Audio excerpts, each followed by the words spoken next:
We thank God for another day, for His mercy and love. What is your name? What does your name mean?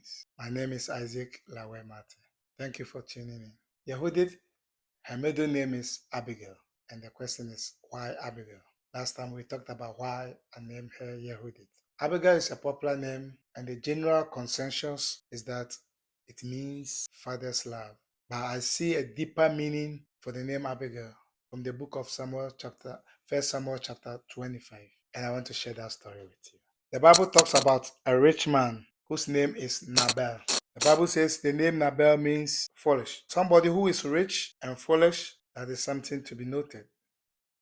The Bible says he was rich in cattle, donkeys, and camels, like you name it.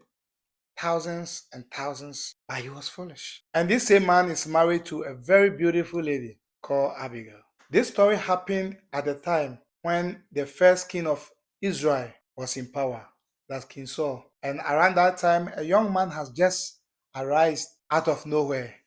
God sent his servant to anoint a young man called David, who was a shepherd. And David had led the Israelite army into so many battles and won. So he has won what we call the popularity contest. Now everybody is talking about David as the potential successor to the throne of Saul. And Saul didn't like that idea, so he was coming after David to kill him so that the kingdom will be for Saul and his children.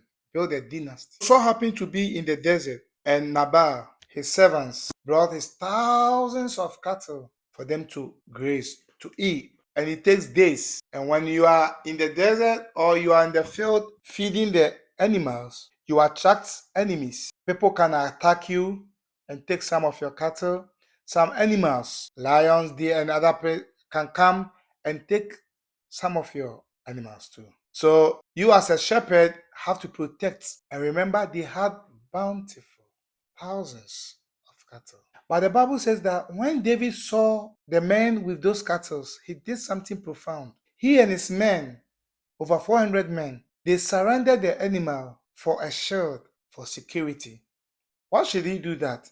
He doesn't even know them. But if you know the story of David, which we will learn along the way, he was a shepherd. So he knows what it entails, the challenges involved. So out of his compassion and caring, he did it, not expecting anything in return. So these guys finished taking care of the sheep for I don't know how many weeks or months, and they went back to their master. The Bible says that they have a festive time they call shearing. That's the time they take out the wool on the sheep and other stuff. That's what we see the cut. They use it for other things. So during that festivity time, the masters cook food bountifully and like they share with their servants and sometimes neighbors. Remember, David is not at home. He's running away from the king for his life. Remember, David is not by himself. He has some men with him, and I believe some of them has some family with him.